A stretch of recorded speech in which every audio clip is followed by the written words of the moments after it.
یہ سب چیزوں کا گھر میں آنا کس چیز کی علامت ہے؟ مٹی کھانے والے بچے کو دہی کی ملائی کھلاؤ، مٹی کھانا چھوڑ دیں گے۔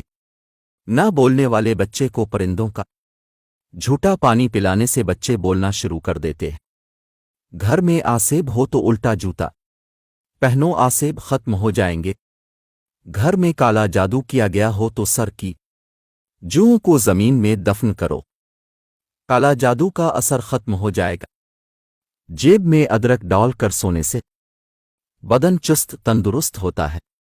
گھر میں لال بیگ زیادہ ہو جانا گھر میں نحوست کو لے آتا ہے۔ گھر میں چمگادڑ کا گھونسلہ بنانا گھر میں لڑائی اور جھگڑے پیدا کرتا ہے۔ گھر میں چیل کا آنا مہمان کی نشانی ہوتی ہے۔ گھر میں سانپ کا نکلنا گھر میں چوری ہو جانے کی نشانی ہے۔ جو بات کرتے وقت شرماتا ہے سچے بندے کی نشانی ہے۔ گندی بات کرتے وقت شرم محسوس نہ ہونا بدتمیز آدمی کی نشانی ہے۔ جس گھر میں بھنڈیاں زیادہ کھائی جاتی ہے وہاں شوگر کی بیماری قدم نہیں رکھتی۔ جس گھر میں توری کی سبزی زیادہ کھائی جاتی ہے وہاں قبض کسی کو نہیں ہوتی ہے۔ گھر میں نیم کا درخت ہونا 70 بیماریاں دور رہتی ہے۔ جہاں بال نہ ہو وہاں مٹی کا تیل لگا کر مالش کرے، بال آنا شروع ہو جائیں گے۔ کھانا ہضم نہ ہو رہا ہو تو ایک گانا چھوٹی الائچی کا کھا لو، کھانا ہضم ہو جائے گا۔ جلی ہوئی جگہ پر چینی والا پانی لگانے سے جلی ہوئی جگہ ٹھیک ہو جائے گی۔ کلونجی میں زیتون کا تیل ملا کر سونگنے سے زکام فوراً ٹھیک ہو جاتا ہے۔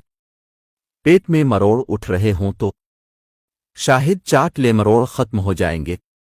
جوڑوں کے درد کے لیے 7 عدد چھہارے پانی میں ابال کر پی لیں، جوڑوں کا درد فوراً ختم ہو جائے گا۔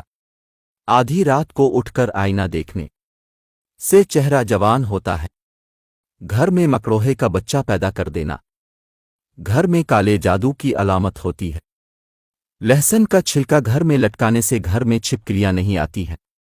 روٹی کھاتے وقت گھر کے دروازے پر اچانک فقیر یا لقمہ ہاتھ سے گر جائے تو یہ دولت ملنے کی نشانی ہے۔ مضبوط لوگ شکایت نہیں کرتے، صبر کرتے ہیں۔ کبھی اپنی 2 چیزوں پر بھروسہ نہ کرنا، اپنی دولت اور طاقت پر، کیونکہ غریبی اور بیماری آنے میں دیر نہیں لگتی۔ اگر اپنا راز تم دشمن سے چھپانا چاہتے ہو تو اپنے دوست کو بھی نہ بتاؤ۔ زندگی میں 5 چیزیں تمہارے پاس ہو تو کبھی نقصان نہیں اٹھاؤ گے۔ اچھا دوست، اچھی زبان، رزق حلال اور ماں کی دعا اور خوشحالی۔